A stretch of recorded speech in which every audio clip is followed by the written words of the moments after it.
Praise the lord. ಎಲ್ಲರಿಗೂ Jesus my life MS ಚಾನಲನ್ನು ನೋಡುತ್ತಿರುವಂಥ ಎಲ್ಲ ನನ್ನ ಸ್ನೇಹಿತರಿಗೂ ನಮ್ಮ ಕರ್ತನಾದ ಯೇಸು ಕ್ರಿಸ್ತನ ನಾಮದಲ್ಲಿ ವಂದಿಸುತ್ತೇನೆ. ಇವತ್ತು ಬೈಬಲನ್ನು ಬರೆದವರು ಯಾರು ಎಂಬುದರ ಬಗ್ಗೆ ತಿಳಿದುಕೊಳ್ಳೋಣ.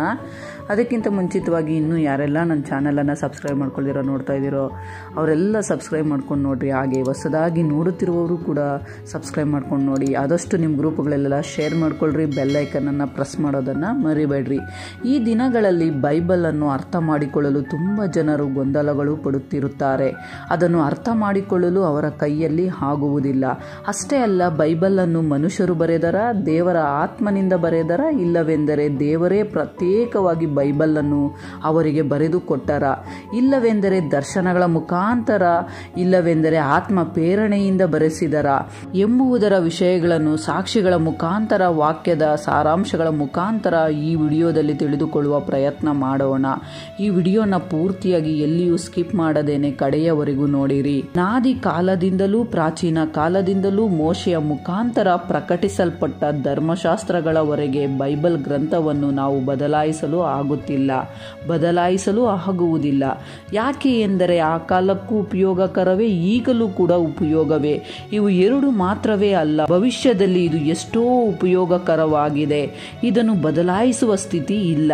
ಯಾಕೆ ಎಂದರೆ ವಾಕ್ಯವು ಆ ವಿಧವಾಗಿ ಪ್ರತಿಯೊಂದು ಪೀಳಿಗೆಗೂ ಉಪಯೋಗ ಪಡುತ್ತಿದೆ, ಪ್ರತಿಯೊಂದು ಪೀಳಿಗೆಗೂ ಆಧಾರವಾಗಿದೆ. ಇದು ಬೈಬಲ್ನ ಶ್ರೇಷ್ಠತೆಯಾಗಿದೆ.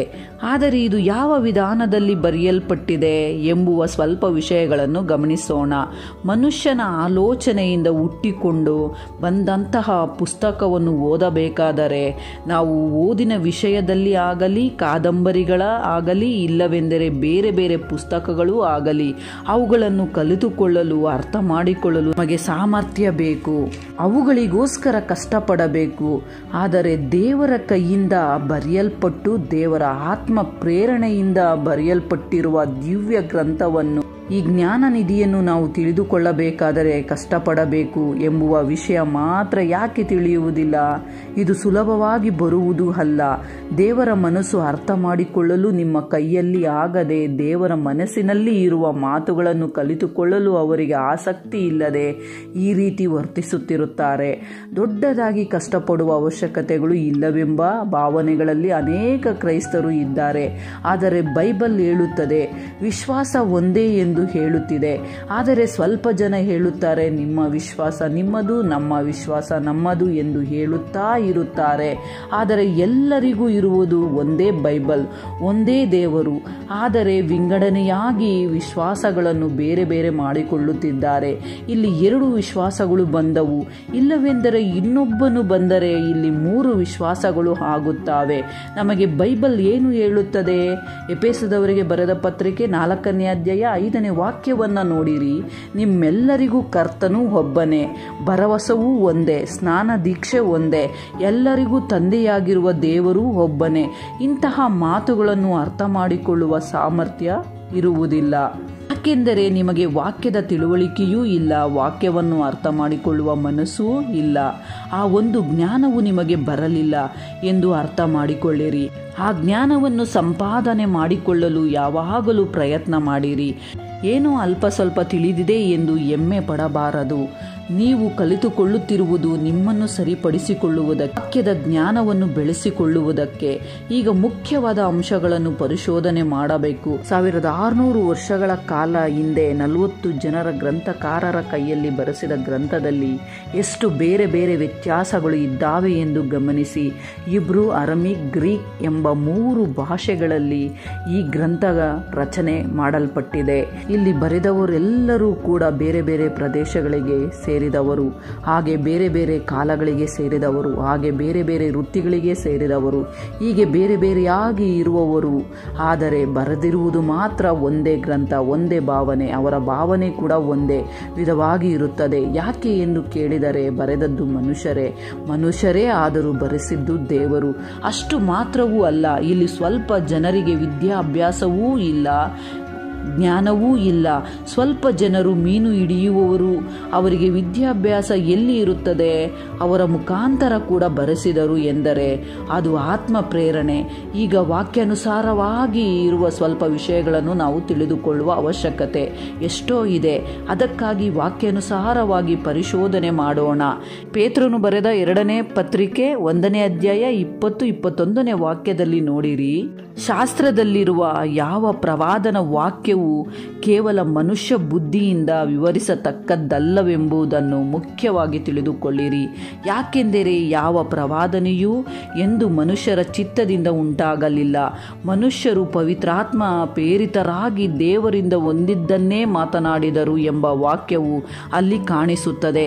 ನಾವು ಅಂದುಕೊಳ್ಳಬಹುದು, ಮನುಷ್ಯರೇ ಒಂದು ವೇಳೆ ಅವರ ಇಷ್ಟದ ಪ್ರಕಾರ ಬರೆದಿರಬಹುದು ಎಂದುಕೊಳ್ಳಬಹುದು. ಆದರೆ ವಾಕ್ಯವನ್ನು ನೋಡಿದರೆ ಆಗ ನಮಗೆ ಅರ್ಥವಾಗುತ್ತದೆ. 2ನೇ ವಾಕ್ಯ ನೋಡಿರಿ, ಜಕರ್ಯನ ಗ್ರಂಥ 7ನೇ ಅಧ್ಯಾಯ 12ನೇ ವಾಕ್ಯವನ್ನು ನೋಡಿರಿ. ಧರ್ಮೋಪದೇಶವನ್ನು ಸೇನಾಧೀಶ್ವರನ ಯೆಹೋವನು ಪೂರ್ವಕಾಲದ ಪ್ರವಾದಿಗಳ ಮೂಲಕ ತನ್ನ ಆತ್ಮನಿಂದ ಹೇಳಿಸಿದ ಮಾತುಗಳು ಎಂದು ಕಾಣಿಸುತ್ತದೆ. ಈಗ ನೋಡಿ, ನಮಗೆ ಹೊಸ ಒಡಂಬಡಿಕೆಯಾದರೂ ಧರ್ಮಶಾಸ್ತ್ರವಾದರೂ ಯಾವುದಾದರೂ ಆಗಲಿ, ಪ್ರವಾದಿಗಳ ಮುಖಾಂತರವಾಗಲಿ ಮನುಷ್ಯರ ಮುಖಾಂತರವಾಗಲಿ ಆತ್ಮ ಪ್ರೇರಣೆಯ ಮೂಲಕ ತಿಳಿದ ಮಾತುಗಳೆಂದೇ ಗಮನಿಸಬೇಕು.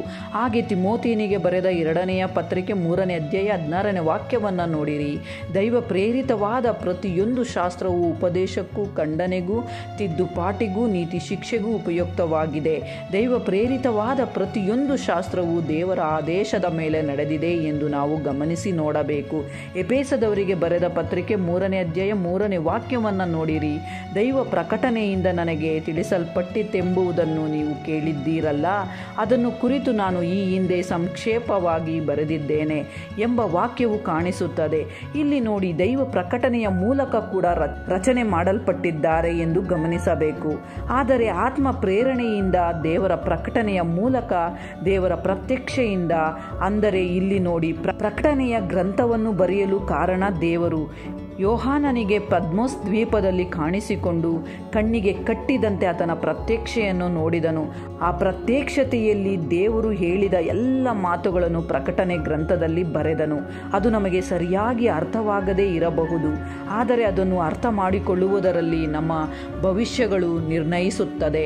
ಹಾಗೆ ಯೆರೆಮೀಯನ ಗ್ರಂಥ 30ನೇ ಅಧ್ಯಾಯ 3-2ನೇ ವಾಕ್ಯವನ್ನು ನೋಡಿರಿ, ಇಸ್ರಾಯೇಲರ ದೇವರಾದ ಯೆಹೋವನು ಇಂತೆನ್ನುತ್ತಾನೆ, ನಾನು ನಿನಗೆ ಹೇಳಿರುವ ಮಾತುಗಳನ್ನೆಲ್ಲ ಗ್ರಂಥವಾಗಿ ಬರೆ.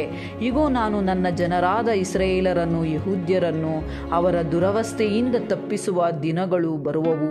ಆಗ ನಾನು ಅವರನ್ನು ಅವರ ಪಿತೃಗಳಿಗೆ ಅನುಗ್ರಹಿಸಿದ ದೇಶಕ್ಕೆ ಪುನಃ ಬರಮಾಡುವೆನು, ಅವರು ಅದನ್ನು ಅನುಭವಿಸುವರು.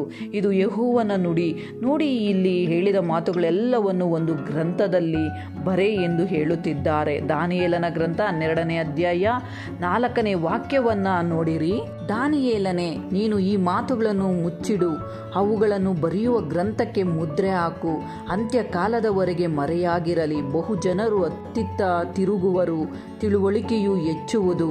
ಓಶೆ ಗ್ರಂಥ 12ನೇ ಅಧ್ಯಾಯ 10ನೇ ವಾಕ್ಯವನ್ನು ನೋಡಿರಿ, ನಾನು ಪ್ರವಾದಿಗಳಿಗೆ ನುಡಿದಿದ್ದೇನೆ, ಬಹಳ ದಿವ್ಯ ದರ್ಶನಗಳನ್ನು ದಯಪಾಲಿಸಿದ್ದೇನೆ, ಪ್ರವಾದಿಗಳ ಮೂಲಕ ಸೂಚಕಾರ್ಯಗಳನ್ನು ನಡೆಸಿದ್ದೇನೆ.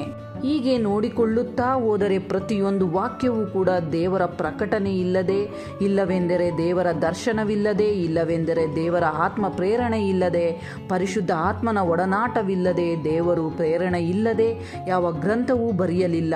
ಇಲ್ಲಿ ಮನುಷ್ಯರು ಇದ್ದಾರೆ, ಮನುಷ್ಯರೇ ಬರೆದರು, ಅವರ ಅನುಭವಗಳನ್ನು ವ್ಯಕ್ತಪಡಿಸಿದರು, ಆದರೆ ಅವರಿಗೆ ಸಹಾಯ ಮಾಡಿದ್ದು ಪರಿಶುದ್ಧ ಆತ್ಮ ದೇವರು. ಇಲ್ಲಿ ಬರೆದಿರುವವರು ದೇವರ ಮನಸ್ಸನ್ನು ತಿಳಿಸುತ್ತಿದ್ದಾರೆ. ಒಂದೊಂದು ಸಾರಿ ಅಪೊಸ್ತಲನೂ ಆದ ಪೌಲನು ನಾನು ಸೆರೆಮನೆಯಿಂದ ಬರೆಯುತ್ತಿದ್ದೇನೆ ಎಂದು ಹೇಳುತ್ತಾರೆ, ಆದರೆ ಅಲ್ಲಿಯೂ ದೇವರ ಮನಸ್ಸನ್ನು ತಿಳಿಸುತ್ತಿದ್ದಾರೆ. ಯಾಕೆಂದರೆ ಒಂದೊಂದು ಸಾರಿ ದೇವರ ಮಾತುಗಳನ್ನು ಹಿಡಿದು, ಅವರ ಕ್ರಿಯೆಗಳನ್ನು ಹಿಡಿದು, ಕಾರ್ಯಗಳನ್ನು ಹಿಡಿದು ರಚನೆ ಮಾಡುತ್ತಿದ್ದರು. ಒಂದೊಂದು ಸಾರಿ ದೇವರ ಪ್ರಕಟಣೆಯ ಮುಖಾಂತರ ರಚನೆ ಮಾಡಿದರು, ಒಂದೊಂದು ಸಾರಿ ದೇವರ ಆತ್ಮ ಪ್ರೇರಣೆಯಿಂದ ರಚನೆ ಮಾಡಿದರು. ಇಲ್ಲಿ ಮನುಷ್ಯರ ಸ್ವಂತ ಮಾತುಗಳು ಇಲ್ಲವೇ ಇಲ್ಲ, ಸ್ವಂತ ಮಾತುಗಳು ಅಲ್ಲವೇ ಅಲ್ಲ. ವಚನಗಳೆಲ್ಲವನ್ನು ನೋಡಿ, ಗ್ರಂಥಗಳಲ್ಲಿ ಪ್ರತಿಯೊಂದು ಕೂಡ ಮನುಷ್ಯನ ಕಲ್ಪನೆಯೂ ಇಲ್ಲವೇ ಇಲ್ಲ. ಪರಿಶುದ್ಧ ಆತ್ಮ ದೇವರು ಬೇರೆ ಬೇರೆಯಾದ ಎಲ್ಲ ವ್ಯಕ್ತಿಗಳ ಬಾಯಿಗಳ ಮುಖಾಂತರ ಆತನು ಹೇಳಿಸಿ ಬರೆಸಿದ್ದಾನೇ ಹೊರತು ಇದು ಮನುಷ್ಯರ ಕಲ್ಪನೆಗಳು ಅಲ್ಲ. ಇದು ದೇವರ ಕೈಯಿಂದ ಪ್ರೇರಣೆ ಮಾಡಿರುವುದು, ದೇವರ ಆತ್ಮನಿಂದ ಬಲಪಡಿಸಿರುವುದು. ಆದರೆ ನೋಡಿ, ಸುವಾರ್ತೆಗಳು ಇದ್ದಾವೆ, ಒಬ್ಬೊಬ್ಬರು ಕೂಡ ಒಂದೊಂದು ಪ್ರಾಂತ್ಯದಲ್ಲಿ ಇದ್ದುಕೊಂಡು ಬರೆದರು. ಈ ಲೂಕ ಅವರು ಡಾಕ್ಟರ್, ಹಾಗೆ ಸ್ವಲ್ಪ ಜನರು ಮೀನು ಹಿಡಿಯುವವರು, ಹೀಗೆ ಎಲ್ಲರೂ ಬರೆದಿದ್ದಾರೆ. ಆದರೆ ಎಲ್ಲರೂ ಬರೆದಿರುವುದು ಒಂದೇ ಸುವಾರ್ತೆ. ಅವರೇನು ಒಬ್ಬರ ಹತ್ತಿರ ಒಬ್ಬರು ಕೂತುಕೊಂಡು ಎಲ್ಲರೂ ಒಂದೇ ಬರೆಯಬೇಕೆಂದು ಅಂದುಕೊಳ್ಳಲಿಲ್ಲವಲ್ಲ. ಬೇರೆ ಬೇರೆ ಪ್ರಾಂತ್ಯಗಳಲ್ಲಿ ಬೇರೆ ಬೇರೆ ಕಡೆಯಿಂದ ರಚನೆ ಮಾಡಿದರು. ನೋಡಿ, ಪ್ರತಿಯೊಂದು ಸುವಾರ್ತೆಯೂ ಕೂಡ ಒಂದು ಸುವಾರ್ತೆಯು ಒಂದು ರೀತಿ ಇದ್ದರೆ ಇನ್ನೊಂದು ಸುವಾರ್ತೆ ಇನ್ನೊಂದು ರೀತಿ ಇರುತ್ತದೆ. ಆದರೆ ಇದರ ಭಾವನೆ, ಅದರ ಸಾರಾಂಶವೆಲ್ಲವೂ ಕೂಡ ಒಂದೇ. ಯಾರೋ ಬೇಕು ಎಂದು ಬರೆದಿದ್ದರೆ ಇಷ್ಟೊಂದು ವಿಧವಾಗಿ ಅದರ ಭಾವನೆಗಳು, ಅದರ ಸಾರಾಂಶವು ಎಲ್ಲವೂ ಕೂಡ ಹೇಗೆ ಒಂದೇ ವಿಧವಾಗಿ ಇರುತ್ತದೆ? ಜಾಗರೂಕತೆಯಿಂದ ಪರಿಶೋಧಿಸಿರಿ. ಅವರು ಬರೆದಿರುವ ಪ್ರತಿಯೊಂದು ವಾಕ್ಯವೂ ಸತ್ಯ. ಅವರು ಬರೆದಿರುವ ಪ್ರತಿಯೊಂದು ಸುವಾರ್ತೆಯೂ ಸತ್ಯ. ಅವರ ಕಲ್ಪನೆಯ ಹಿಡಿದು ಅವರ ಭಾವನೆಗಳನ್ನು ಹಿಡಿದು ಬರೆಯಲಿಲ್ಲ. ಅದನ್ನು ಪರಿಶುದ್ಧ ಆತ್ಮ ದೇವರು ಅವರ ಕೈಯಲ್ಲಿ ಬರೆಸಿದರು. ಅದನ್ನು ಮಾತ್ರ ಜಾಗರೂಕತೆಯಿಂದ ಪರಿಶೋಧನೆ ಮಾಡಿರಿ. ಯಾರು ಅನ್ಯರು ಅಧರ್ಮಿಗಳು ಯಾವುದೋ ವಿಧವಾಗಿ ನಿಮ್ಮನ್ನು ಗೊಂದಲಪಡಿಸಿದರೆ, ಇದು ತಪ್ಪು ಎಂದು ಸಾಬೀತುಪಡಿಸಿದರೂ ಕೂಡ ವಾಕ್ಯದ ಆಧಾರಗಳು ನಿಮಗೆ ಇದ್ದಾವೆ. ನೀವು ಅದನ್ನು ಸುಮ್ಮನೆ ನೋಡುವುದು, ವಾಕ್ಯದಲ್ಲಿ ತಪ್ಪು ಹಿಡಿಯುವುದಾಗಲಿ ಮನುಷ್ಯರಿಗೆ ಹೋಲಿಸುವುದಾಗಲಿ ಮಾಡಬಾರದು. ಜಾಗರೂಕತೆಯಿಂದ ವಾಕ್ಯವನ್ನು ಪರಿಶೋಧನೆ ಮಾಡಿರಿ. ವಾಕ್ಯವನ್ನು ದೇವರ ಕೈಯಿಂದ ಅನುಗ್ರಹಿಸಿರುವುದು. ಅದನ್ನು ನೆನಪಿನಲ್ಲಿ ಇಟ್ಟುಕೊಂಡು ದೇವರ ವಾಕ್ಯವನ್ನು ಧ್ಯಾನಿಸುತ್ತಾ ದೇವರಲ್ಲಿ ಬೆಳೆಯುವುದಕ್ಕೆ, ದೇವರ ವಾಕ್ಯದ ನಡೆಯುವುದಕ್ಕೆ, ದೇವರಲ್ಲಿ ಜೀವಿಸುವುದಕ್ಕೆ ನಾವು ಯಾವಾಗಲೂ ಪ್ರಯತ್ನ ಮಾಡುತ್ತಾ ಇರಬೇಕು. ಈ ವಿಡಿಯೋ ನಿಮಗೆ ಇಷ್ಟವಾಗಿದ್ದರೆ ಲೈಕ್ ಕೊಡೋದನ್ನು ಮರೆಯಬೇಡಿರಿ. ಇತರರಿಗೂ ಶೇರ್ ಮಾಡಿ. ದೇವರು ನಿಮ್ಮೆಲ್ಲರನ್ನು ಆಶೀರ್ವದಿಸಲಿ. ಆಮೆನ್.